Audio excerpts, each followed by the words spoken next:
25 Investigates is breaking news that could affect thousands of drunk driving cases in Massachusetts. Let's get right to investigative reporter Ted Daniel. And Ted, this involves breath tests. Mark, Vanessa, 25 Investigates just confirmed District Court Judge Robert Brennan has ordered the complete exclusion or shutdown of breath tests from OUI prosecutions across Massachusetts.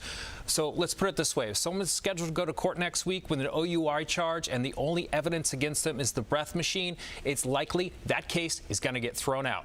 The judge's decision is part of ongoing statewide breath test litigation. And this is not the first time the breath test has been temporarily excluded as a result of the 6-year court battle. The battle is being waged by Springfield-based defense attorney Joe Bernard. Bernard has raised serious concerns about the scientific reliability of the breath test and the state-run office that is supposed to make sure the machines are working properly. Attorney Bernard alleges that the State Office of Alcohol Testing became aware of a software issue with a certain brand of testing device and failed to take action. Mark, I spoke with that attorney a few minutes ago. He tells me this order will likely last for at least the next couple of months until the next hearing is scheduled on this case. Well, it's incredible breaking news, Ted Daniel. We know you'll stay on top of it for us. Thank you.